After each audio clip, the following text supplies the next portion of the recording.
हाय दोस्तों, कैसे आप लोग। मैं उम्मीद करता हूँ आप लोग ठीक होंगे।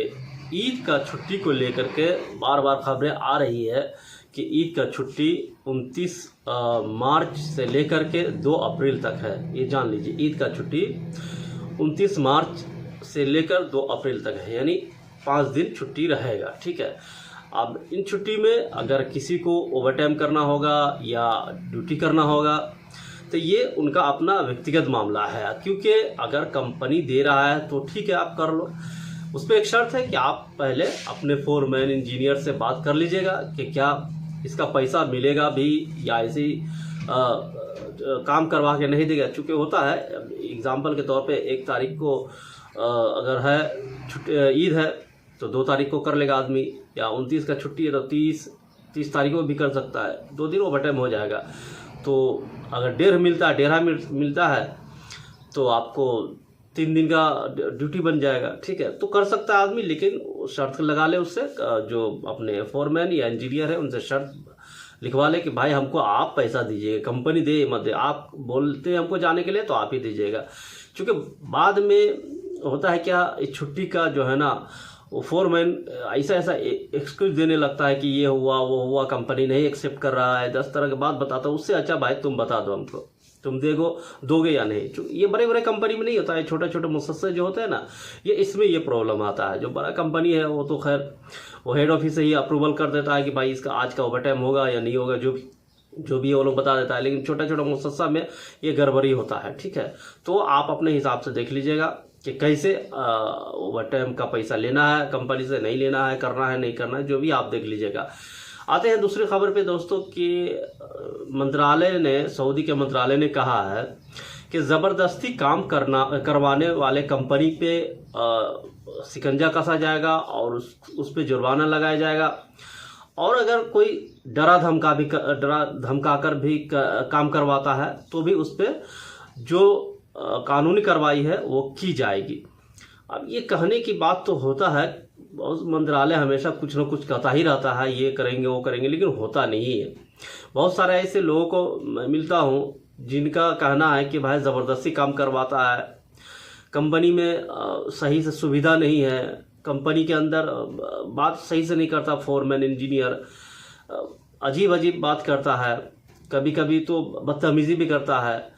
घरों के वर्कर का भी वही हाल है। घरों के वर्कर भी वही बात बोलते हैं कि जो काम में हम आए दोस्त वो काम करवाता नहीं हमसे, दूसरा कुछ भी काम करवा लेता है। अब किसी घर में ड्राइवर है, उनका कहना है भाई एक घर में 10 गाड़ी है तो 10 गाड़ी को भी क्लीन करना है। ये सारा चीज़ प्रॉब्लम है। लेकिन अब मसला ये है कि ये बात मंत्रालय तक पहुँचेगी तभी जाके वो एक्शन लेगा। चूँकि मैं एक न्यूज़ सुन रहा था, हो गया तकरीबन 6 महीना या साल भर पहले, एम्बेसडर का कहना था, इंडियन एम्बेसी रियाद का एम्बेसडर था, उनका कहना था देखिए एक्शन उसी बात पे लिया जाता है जो बात हम तक पहुंचती है। अब जब पहुंचेगी ही नहीं या कोई अधिकारी के पास पहुंचेगा ही नहीं तो एक्शन कैसे लिया जाएगा। ये बात थोड़ी सी मुझे सच लगा, क्योंकि बहुत सारे लोग हैं जो डर के मारे चुपचाप अपना काम करते हैं, सोचते हैं कि कहाँ हम इस कानूनी पिंजरे में पड़ करके हम घूमते रहे, कहाँ इसके चक्कर में हम पड़े रहे। ये सारे चीज़ें इसकी वजह से भी जो कंपनी या कफील का जो ये होता है ना, और बढ़ जाता है कि ये तो कुछ बोलता नहीं है तो जो हम बोलेंगे वो करेगा। ये सारा चीज़ें इसकी वजह से ज़बरदस्ती काम करने वाले के ऊपर जो मंत्रालय है उनका बहुत ही उनका कहना कि हम कार्रवाई करेंगे। अब करेगा नहीं करेगा वो देखिए क्या होता है, लेकिन उन तक बात पहुंचेगा तो ही वो करेगा। अब ये खबर आई हुई जो मैं आपको बता दूं, उसी पे खबर है कि मंत्रालय का कहना है कि हम जो ज़बरदस्ती काम करवाता है, जो श्रम लोग हैं, जो वर्कर लोग हैं, उनको राहत दी गई है। देखते हैं आगे चलते हैं कितना राहत मिलता है वर्कर को। ठीक है, आइए पहले खबर जान लेते दोस्तों। सऊदी अरब ने प्रवासी कामगारों के लिए नई नीति शुरू की है, जिससे जबरन श्रम समाप्त होगा और कामगारों की सुरक्षा बढ़ेगी। ये नीति प्रवासी भारतीयों के लिए राहत प्रदान कर सकती है। रियाद सऊदी अरब में प्रवासी कामगार को राहत देने के लिए एक अहम कदम उठाया है। देश के मानव संसाधन और सामाजिक विकास मंत्रालय ने नई नीति शुरू की है जिसका उद्देश्य जबरन मजदूरों को ख़त्म करना है। इस पहल के साथ ही सऊदी अरब ऐसा पहला देश बन गया है जिसने कामगारों के लिए सुरक्षित माहौल बनाने और उनके अधिकारों की रक्षा के लिए ठोस नीति बनाई है। इसका भारतीय कामगारों को सीधा फायदा होगा क्योंकि सऊदी अरब में 26 लाख से ज़्यादा भारतीय काम करते हैं। सऊदी ने यह कदम ऐसा समय उठाया है जब अमेरिका और कनाडा ने इमिग्रेशन नीति सख्त कर दी है। अमेरिका और कनाडा के इमिग्रेशन नीति में बदलाव से भारतीय सीधे तौर पर प्रभावित हो रहे हैं। अरब न्यूज़ की रिपोर्ट के मुताबिक सऊदी अरब ने जबरन श्रम के उन्मूलन के लिए अपनी राष्ट्रीय नीति की घोषणा की है। इसका उद्देश्य रोकथाम और सुरक्षा उपाय के माध्यम से जबरन श्रम को ख़त्म करना है। रियाद में प्रोफेसर ओसामा अलबैदी ने अरब न्यूज़ को बताया कि ये नीति राज्य में रहने या काम करने वाले व्यक्तियों की सुरक्षा सुनिश्चित करेगी और एक सुरक्षित वातावरण बनाएगी। अलबैदी ने कहा कि ये सऊदी में रहने या काम करने वाले व्यक्तियों का अधिकारों को बेहतर बनाने और उनकी रक्षा करने के लिए मोहम्मद बिन सलमान की प्रतिबद्धता को दर्शाता है। सऊदी की नई नीति जबरन श्रम का पीड़ितों के लिए कानूनी, सामाजिक और आर्थिक सहायता प्रदान करने उनकी वसूली में सहायता करने और फिर से पीड़ित होने की जोखिम से बचाने उपाय के कार्यान्वयन का समर्थन करेगी। सऊदी अरब का नया कदम भारतीय कामगारों के लिए अच्छी खबर है, जबकि अमेरिका में भारतीय प्रवासियों के लिए परिस्थिति बदल रही है।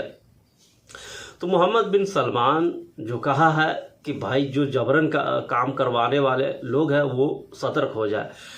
अब कितना सतर्क होगा, चूँकि मुझे नहीं लगता है कि कोई मानता है इस बात को। और बहुत सारे ऐसे वर्कर से मैं मिलता हूँ जो बहुत परेशान होता है। उनका कहना होता है यार ड्यूटी बहुत है, यानी 10 घंटा 12 घंटा ड्यूटी में लगे रहते हैं। बहुत सारे ऐसे मुसस्से हैं जो 6-6 महीना से पैसा नहीं दे रहा है। बहुत सारे ऐसे लड़के जिनका इकामा नहीं बनाया हुआ है। तो कहने का यह मतलब है कि ज़बरदस्ती इस तरह से लोग कंपनी करते हैं। जब तक कि ये चीज़ अधिकारी तक नहीं पहुंचेगा, अधिकारियों तब तक कोई मसला हल नहीं होगा। और अधिकारी के पास भी एक इंडिविजुअल आदमी जाता है तो वो नहीं सुनता है जल्दी, बहुत ही अनसुना करता है। अगर आप किसी पुलिस वाले के पास जाओ तो जल्दी नहीं सुनता है, क्योंकि उनका जो भाषा है, जो उनका भाषा वाला आदमी है उनका जल्दी सुन लेता है। या यूँ कहे कि वो जो खारजी लोग हैं उनका भाषा नहीं समझ पाता है या उनका कल्चर नहीं समझ पाता है, या जो भी है वो जो भी कारण हो। लेकिन जो पुलिस वाले या अधिकारी है बहुत ही कम सुनता है जो खारजी है उनका। ठीक है, तो ये सारी अपडेट्स ही दोस्तों मिलते हैं नेक्स्ट वीडियो में। Thank you.